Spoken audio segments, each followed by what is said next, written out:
Hey guys, I'm Jen George. I'm here with Alexis from Mad Paws.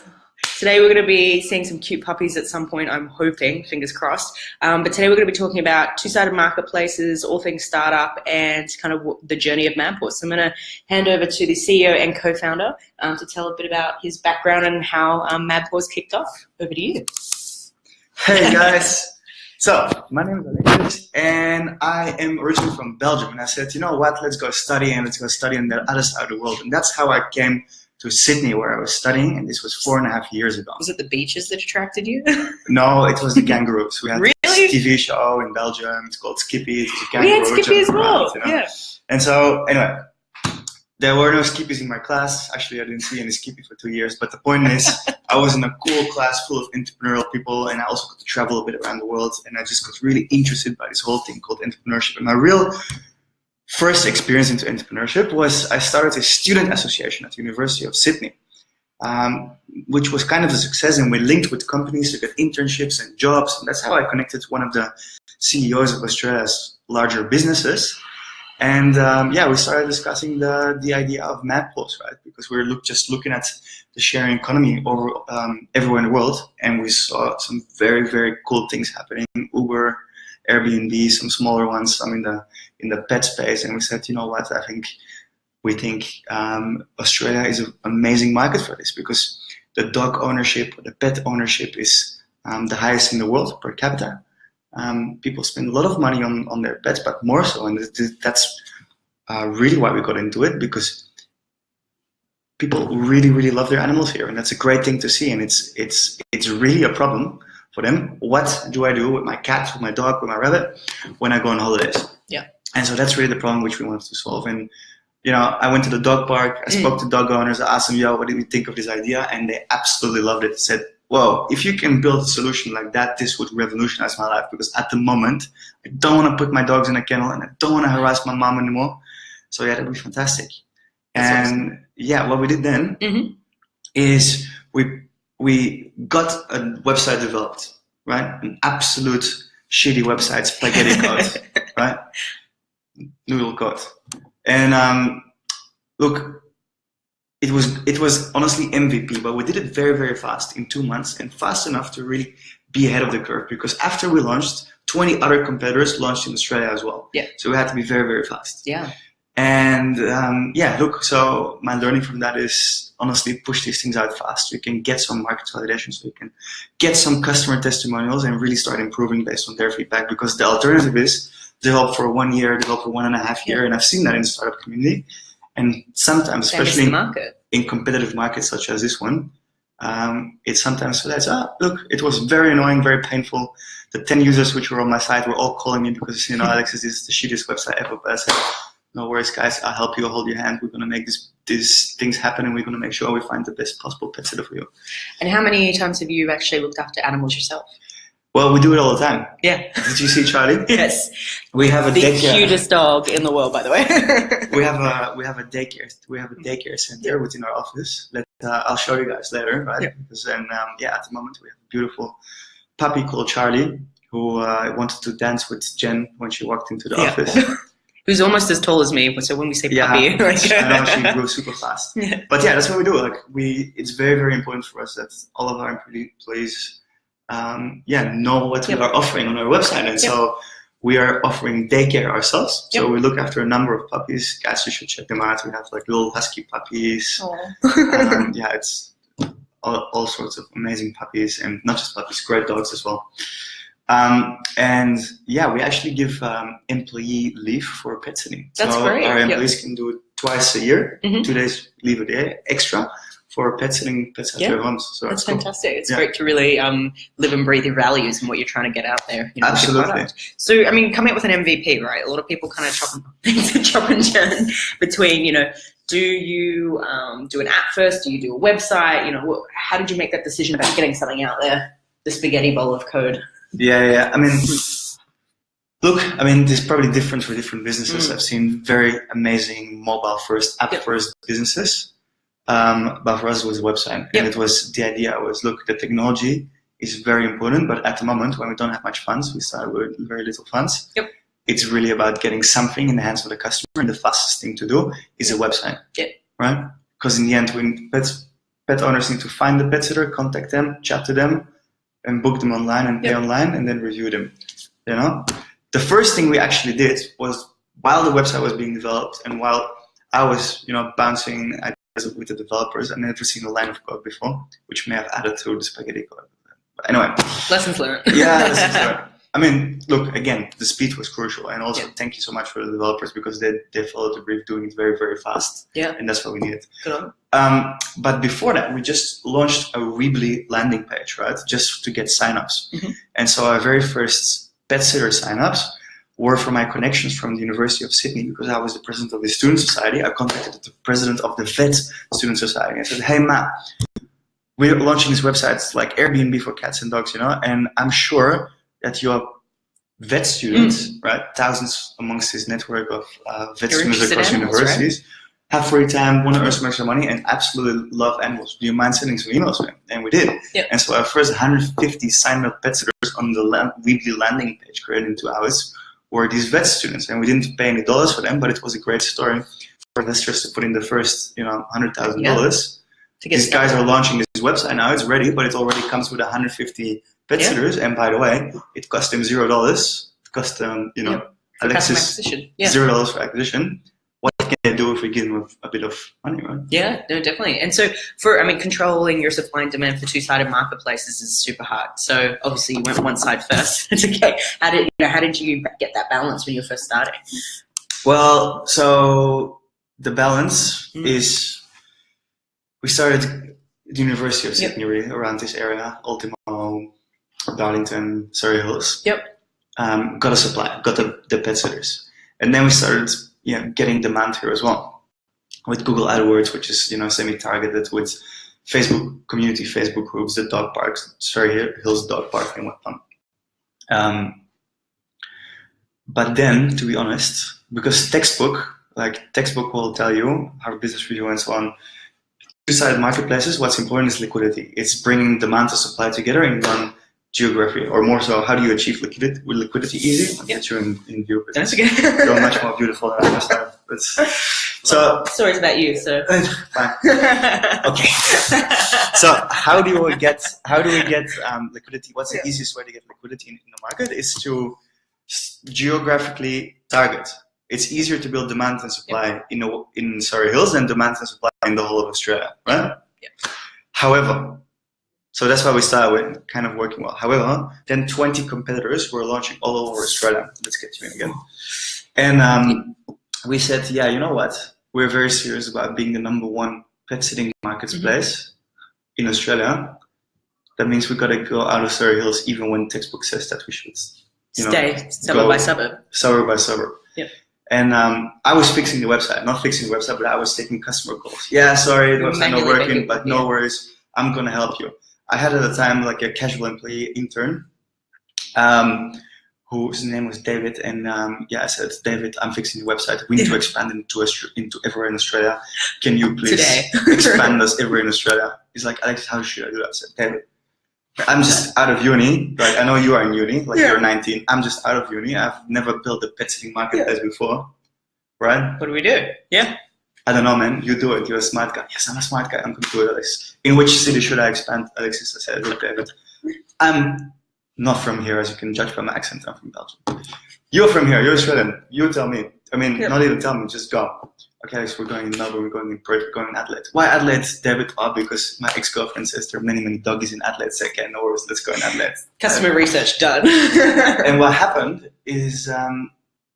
this is a bit going off your question, right? So we expanded all over Australia at this point. And how did they do it? It was, we suddenly saw Google Analytics website traffic coming through more and more and more and more. Yep. I said, whoa, David, what you doing? I said, Alex, you told me that story of how Airbnb got their first, listings of Craigslist. Apparently Airbnb sent this message to random listings on Craigslist in the United States. Craigslist like Gumtree in Australia. Right? Hey, why don't you put your listing on Craigslist from a random email address? You have such an amazing listing and would love you to put it on, not Craigslist, but Airbnb, which is this new website, but already getting millions of views. Right? And that was working really well until Craigslist banned them, but it was too late by then because they already outgrown Craigslist. Right? There's more to that story, but this is it's the quick version. Yeah. And so he was doing the same thing on Gumtree and posting a few free ads for pet sitters on Gumtree, and it was completely free. They brought lots of traffic to the website and said, you know what, we're going to do nothing all day but, build, post Gumtree ads. And so both of us, and it brought tens of thousands of website traffic to our website on $0. And so that was fantastic, right? And so suddenly we expanded all over Australia. We had pet sitters all over Australia. Great. Right? So that was great. However, now your question is, how do you then build demand and supply when the textbook says you need to go suburb by suburb because it's easier to match demand and supply? But now we have pet sitters all over Australia to make waiting sure for they have jobs. Experience, right? Yeah. And the reality is, we kind of messed up there in the beginning because it was very challenging to get those pet sitters, their first bookings ever in Australia, because we didn't have marketing budgets everywhere in Australia. There's only 2 of you. So the issue which we had was the issue which we call in marketplaces the chicken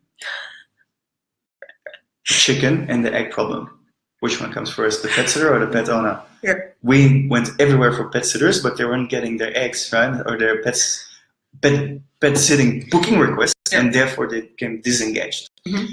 And as a result, my numbers for the first 6 months were flat. Yeah, but your user growth was probably up. Exactly, my user growth was like that. So people will get excited about having big numbers, but unless the marketplace is actually happening, people are connecting in the right suburbs, the right place, at the right time. That's right. It's worth nothing. I was getting super excited because I was in the news everywhere, and my grandma was very, very proud of me. I said, "Look, Grandma, success. The dog walking business is working out." She said, "Oh, that's amazing, Alexis. I see you on the newspapers and so on." So I was getting really excited, and then we got all this user growth, and I was getting really excited. But then I looked into the numbers, and I saw, you know what?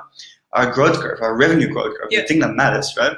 Try raising money on a flat revenue growth curve. That's not working because our revenue growth curve was absolutely flat. It wasn't a curve.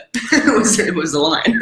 Yeah, that's right. It was growth line. It was the horizon of the ocean. That was how flat it was. Yeah. So, and this was very much not because we're not getting the traffic, as Jen said, we're getting users, but they were just not. There wasn't that stickiness for the business model. Pet owners contacted the pet sitters, but the pet sitters were irresponsive because they hadn't heard from us for 3 months. It took us 3 months to get their first booking request, right? The chicken and the egg thing. So they're inactive. And they just didn't care anymore or forgot what Mad Paws was. And then here's how we have overcome that problem. And I'll tell everyone who wants to build a second two-sided marketplace, correct? We just started picking up the phone, me and the other person in this business at the time, just started picking up the phone and start every pet owner who came to the website, we called them up immediately, said, "Hey, Josephine, thanks so much for your booking request. You know what? It's going to be a bit difficult, but that's why I'm here. That's why I'm going to make sure that you and your dog, Charlie, are going to find the most amazing pet sitter, even if it takes me all night to find one." And then we call the pet sitter and say, "Yo, this is Alexis from Mad Paws. We need your help." "What's Mad Paws?" "Mad Paws, the pet sitting website you signed up for 3 months ago. Oh, and you can, earn money looking after dogs, which you love dogs according to your profile. Oh, that's amazing. Tell me what to do. Explain what to do." And I tell you now, guys, honestly, the growth curve went like this. It was flat, right? The Bondi horizon on the ocean, absolutely flat. And then the very moment we started calling, it went like that. I swear. And this was the moment over here. And ever since, we have been calling our customers until a point that we couldn't do it anymore, because it was like a good problem to have, kind of, because there were too many customers, because growth was going very fast. And that's when we started doing automated technology to do what we were doing on the phone, to do this via automated text messages, automated emails, and so forth and so forth and so forth. And I think that DNA, how we overcome that chicken and egg problem by replacing the technology with just sales. We don't do it anymore, but it's still in our DNA, and we have a very dedicated and quite sizable customer support team, because it's so important to be close to our customers and to be close to our pet sitters. It's fantastic. So you have a really unique culture with the mad scientists here. How did you decide kind of what your culture was going to be like, or how did that evolve? Well, culture is an interesting one, right? It's like one of those things that when you start and it's so important to hit targets, because eventually you'll raise money off revenue numbers. You're going to pay bills somehow, right? Yeah, it's like when you have so many hard metrics that you need to focus on, it's like culture is like easy thing to postpone and postpone and postpone, but it shouldn't be, because honestly it makes a difference, right? And I think we started we always had it, I think, good team vibes because we're all friends in a way. But when we really started taking it to the next level and started investing in culture through team bonding activities, through really doing workshops around company values, but then also living them and communicating and then making sure they're at the forefront of mind for everyone, through little things such as the pet sitter leave I told you about, that sort of things, and just like team lunches and whatnot, cupcake baking competitions and that sort of stuff. We just took the culture to the next level, and what that does is, I think people, I hope, really like their jobs, like the people around it, go home and still think about it, right? Yes, work-life balance, but also no. I mean, I think what's important is being in the moment while you're in the moment. When you're at work, you're there. When you're at family, you're with your family. But you can still speak about your job and think about it. And while you walk to work, see a dog and get an amazing idea. And that's what happened. Like people walking excited to work and just getting an idea and walking into the office and saying, "Hey guys, you know what? I saw these 5 dogs in the park having great fun. Now we're going to organize Australia's largest ever dog party." And I think such ideas come when people really care about the business, really care about the people within the business, and just come up with amazing ideas as a result of it. Yeah, it's fantastic. So how does that culture evolve? I mean, day one startups, right? We all still are a bit ignorant and kind of figuring it out as we go. Sure. So how did you what was it like day one versus what is it now? What's the big difference? I mean, I think culture really starts shaping from the moment you are a team of more than one, right? So 2 people, it's just, culture is the way that you interact with each other, right? And so the more people you add to the equation, the less it's in control of me, right? The CEO, the more it's in control of the interactions. And it gets to a point that it's just good to put company values down so that it's clear what desired behavior is and what isn't. Because we have always done cultural interviews, even when we didn't have values, which is a bit weird, but we always looked at, do these people fit within the way that we act and think and so on. We never had big issues, but I can tell you, the moment you have an issue, and it's often like a non-awareness issue, like I do something to piss people off or whatever. Not me. Never, ever. No, me as well, to be very honest. No, I've been there as well. If it's not dealt with, it absolutely deteriorates the company culture, and I think it's very crucial to have such values in place, to have open and transparent feedback sessions so that you can address problems before they arise, and to create a vibe, and I use this word, on purpose, honestly, like a vibe, something that's hanging around in the office, that people want to be there. And that people say to their friends, "It's Monday morning, I know that you don't want to go, but I want to go because I've got this amazing idea over the weekend and I can't wait to present it to the rest of the team and to hear what they're thinking about it, and to also hear how their weekends was, and to play with Charlie the puppy." Let's do it, you know? So, I mean, as a leader, how do you keep evolving? How do you keep yourself accountable and make sure you're continually at the cutting edge of what you can be doing with the company? Well, I think that's really important, like the whole self-development. And what is good and what I'm very lucky for is 3 things. Externally, I am very fortunate to be in a number of leadership development programs where I just, have the opportunity to speak with leaders that are just a couple of stages ahead of myself. In some cases, many stages ahead of them, and you just learn a lot because they've been through all of it. I promise you. The whole sharing hub here, us collaborating with sharing economy businesses, that's useful because where are we? It's probably we are in the sharing hub, guys, which is an accelerator for sharing common businesses. Actually, let's put it in human language. We sit together with all sorts of sharing common businesses, some bigger, some smaller, and we learn from each other. I learned from the air taskers of this of Australia. I maybe pass on some knowledge to some startups that are just a few stages earlier than Mad Paws, and it's very useful for all of us. So externally, I have such networks. That's amazing. Internally, in my board, I honestly have amazing board members who started the business with myself and who have amazing experiences, and I speak to them a lot, right? When did you think was the best time to get a board involved? Well, we started with a board ourselves, but I think if you're aligned and you just really think along the same lines and you're doing it together and you're in it together, then it's better immediately. Because you just don't have all the experiences. At least I didn't, right? I just came straight out of uni. So for me, immediately was amazing. But now it's also like, when do we have external investors coming on the board and so on. I think it's good. The more perspectives, the better. But I think it just, you need to make sure that you are aligned when it comes to the vision and so on, which we are in the case with our investors, which is good. Yeah. To your question, self-development. Externally, such networking groups, leadership programs. Internally, my board, but also, and this is very important, I learned through open relationships with the employees. Yeah. Because in the end, they're the ones that are experiencing my leadership and that should get the benefits from the leadership and that feel when it's not good enough. Yeah. And so creating a really open and transparent flow of communication and feedback with them and myself, I think that is crucial. Yeah. And I'm not there 100%, right? Like, not everyone at this stage, I imagine. We never are, right?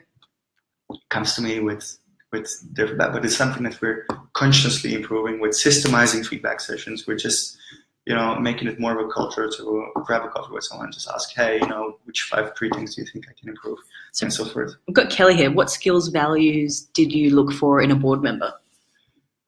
Okay, it's a very good question. I think a board member is there to bring experience you don't have, right? So which skills do I have, right? For me, now I have a bit of insights into marketing. I don't make great graphs with golf sticks. Yeah, exactly. Yeah. That's right. I don't know so much about financials, right? Because I'm running, in the scheme of things, I'm running a small company, whereas guys or girls women that have run bigger companies and looked at bigger P&Ls and bigger balance sheets and know cash flow effects and so on. That's an amazing skill to have, like financial management. Another skill, it's not really a skill, but another important skill for a board member is network. Like, in a business such as Mad Paws, we're doing capital raising, and we are going to do more capital raising because we think of this as a very, very big thing. This is where networks in the board members is very, very crucial. Right? It's just another level of a Mad Paws board member reaching out to an investor and saying, look, I completely back this. You should talk to Alexis. It's a different level than just any random person. Yeah, you know what I mean? It's cold calling. I think decision making, right? Strategic decision making. This company grows fast. The extent of decisions that I'm making now, like the impact that they're having, is much, much bigger than it was 6 months ago. And 6 months ago, it was much, much bigger than it was a year ago. So we're just making more and more important decisions, and I really value having guys or women on the board that have dealt with such important decision making before. Absolutely. So, situations of raising funds, what's your advice to people who haven't raised before? How to find the right people? What is the good fit? Sure. I think valuations, gosh, it's a whole other chestnut. Yeah, I think this is, again, investment is where it's very useful to have someone on board or as an advisor to give you insights, because you've never done before. How are you going to know what's fair, what's not fair? Yeah, valuation is one thing, but then it comes with a whole bunch of terms that you don't necessarily immediately understand. Yep. And you're a lawyer, like lawyers are good, but they also make money by considerations. Yeah, exactly. So I think it's just useful to have practical experience around you. Yeah. Advice for capital raising, I think first advice, everything else is much harder than capital raising, meaning build an amazing business first and it will be much easier to capital raise. That's true. Growth is important, right? If you're growing, that's awesome. Of course, there are other considerations. How do you acquire customers and so forth. Then just there's a magical tool called Tammy now, you're fine. I'm joking, sorry. Great. I didn't know that before. If only I knew before. Thanks, Jen. Yes, so. That's actually a really cool thing. We're really excited about it. Thank you. Build a great business. Secondly, get in front of people, okay? How many times have Airbnb been declined for investors? How many VCs they pitch for? Like 100 to get there first. Maybe these exaggerated numbers, but you get the picture. Same for Mad Paws. Like, I have got at least 100, maybe 150, maybe 200 declines. You gotta have thick skin. Yeah. And the determination to keep trying. Yeah, you got thick skin. That's right. But more important than the thick skin, even if you go and cry in the corner all the time, is, that's basically what you're saying. Get up again and go speak to people, because it is a bit of a numbers game, right? Not because you're trying to find one dumb investor that wants to invest in your business. That's not what I mean. The point is, it's a big decision. There are other investors' opportunities around there for investors. You just gotta speak to a sizable amount of people, and that's also how you learn who can add value to my business, who can't. It's also a bit how you create a bit of interest. Like, it's also a demand and supply market, guys. Like, the more offers you have on the table, the in a better position you are. Yeah. So my recommendation is, when you got to be capital raising all the time, doesn't mean you need to be collecting cash in the bank all the time, but you need to be making this connection all the time. One thing I do is, people that are interested in Mad Paws for investment or for other reasons, or just generally interested and I trust them, I send them every second month a Mad Paws update, the same one I send to my shareholders. Wow, that's great. And so what it does, it just brings people on the journey. Right? And when I'm then looking for investments, and I tell them, some are interested, yeah, Alex, actually, thanks for including me for the past 12 months. Yep, I mean, or you know what, I actually know someone, I'd love to introduce It'd be great you. for this, yeah. So keep that going. I think it's really important how you pitch as well, as a third thing, right? Make sure that you keep it short and succinct, because what you really want to do in such investors meetings, when you get their time, is take the questions out of their head. And the only way to do that is to listen to their questions and answer them, rather than do a 1 hour pitch. Do a short pitch and tell me, guys, what's your questions, and then answer them. That's where you can shine. That's awesome. How I recommend it. That's great. And being in the startup world, being an entrepreneur, there's a lot of challenges, a lot of knockbacks, a lot of no's, also a lot of wins. Hopefully anyway. How do you as a leader deal with the mental health side of things? Yeah, it is actually a little bit, it's much more than I thought. It's much more ups and downs than I thought. And it also it actually gets more intense. The ups gets better, right? Yeah, they get a lot higher and a lot lower. And the downs get a lot lower as well. But the average is still net positive. Yeah. So look, I think how I deal with it, I honestly think this is different for everyone, but how I deal with it is, I just have two principles. One is, I'm gonna give this 100, 1000% my everything to make this work, right? Mm-hmm. But I'm also not gonna, if it doesn't for some reason, or if little battles don't work out, I'm not gonna sit home and cry about it, because you know what? It's in those failures that you have your biggest learning experiences. And at this point in my life, it's super crucial for me to make this work, and it's my 1000% commitment to make it work. But you know what's the most important thing for me in my life is that I am on a very steep growth trajectory, right? And so it's the lows that put you in an even steeper growth trajectory. And so, I can't lose. That's the thing, right? I won't lose the business, no way. Like, anyway, going way too well now. Yeah. But the point is, even when things fail, I'm not going to sit and cry about it, because you learn great things. So do you think communication, having people going through similar situations, like running their own businesses, exercise, all those sorts of things, do you manage it through that? Well, I really manage it through mindset, but what helped, mindset of everything's learning experience, that's what I meant to say. Yeah. But exercising helps a lot. Having great friends you can speak about helps a lot. Having friends, in addition to other great friends within the entrepreneurship sector who are going through the same experiences and have done it before, that's great as well, because you just hear, oh, you know what, actually everyone has these problems. Not maybe these problems, but everyone has war stories, and some of them almost killed their businesses and they're still running and they're actually doing super successful now. I just think it's really good to have those conversations and be open about it. You know what I think is also good is, and this, by the way, I was recommended to me from one of those leadership programs I do by some very senior leaders that run some of Australia's biggest businesses. And they told me, Alexis, you know what's important for you to manage a team and also for yourself? It's showing vulnerability to your team. That's true. If you are stressed, right, don't think that it's an issue showing your stress. It's an issue not showing it and people thinking what's going on because they will see it anyway. Showing vulnerability and showing people what's up and just being transparent with your team, it takes just the weight of your shoulders. And more often than what you think may happen is that they get panicked because their leader is stressed. Yeah. They're actually very supportive and they're appreciative of being open with them. And that's what I've definitely found, and I really recommend it. That's awesome. So for your business where you're at now, for Mad Paws, are you guys hiring? Yeah, we're hiring like crazy. What are you hiring for? We're hiring not like crazy guys. Very disciplined in our cash control. No, we are hiring for a marketing position, which is very exciting because honestly, I think, sorry to all the other startups out there, but I think the marketing of Mad was the coolest out there because you hang out with puppies all day. Yeah, we organize Australia's largest dog party. We organize the world's largest sharing economy. Expo, we organize Australia's Dog of the Year, you know, one winner in every state. We do super cool things, right? And so, yeah, we're looking for... What's this person going to be working on?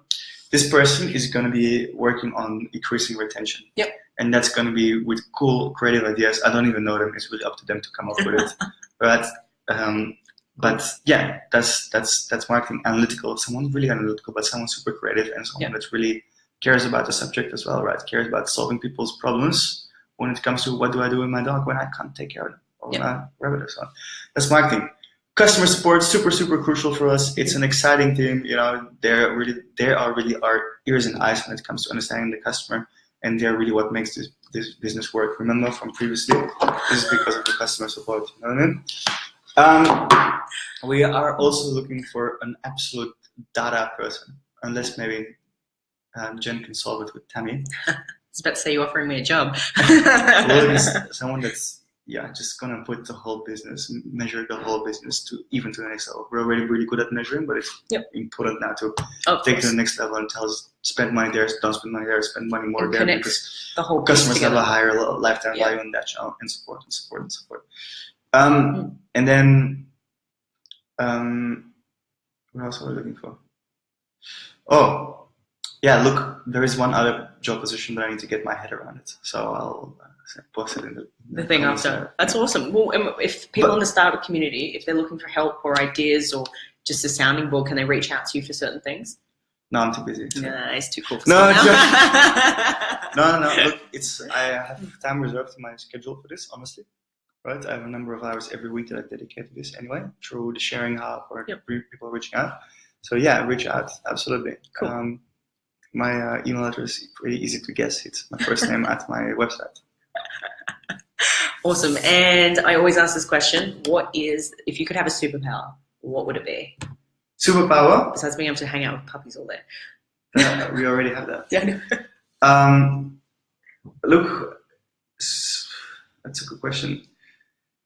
I mean, I'm really interested in psychology and people and so on, and maybe I'd like to read people's minds. But there's no surprises. Why? What do you mean? Because you already know what they're thinking. So it's like, hey, what do you like, green or red? Oh wait, don't answer. I already know you like green. Have you seen the movie What Women Want with Mel Gibson? Yep.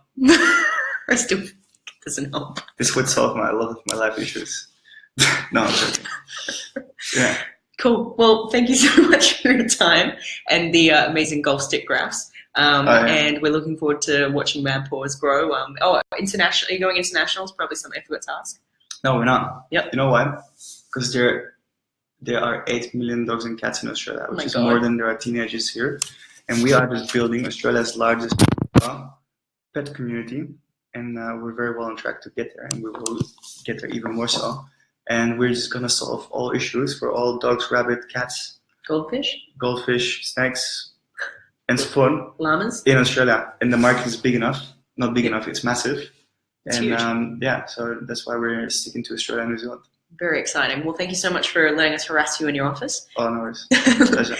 Thanks very much, guys, for tuning in, and we'll see you next time on my Facebook page. Have a good afternoon. Bye.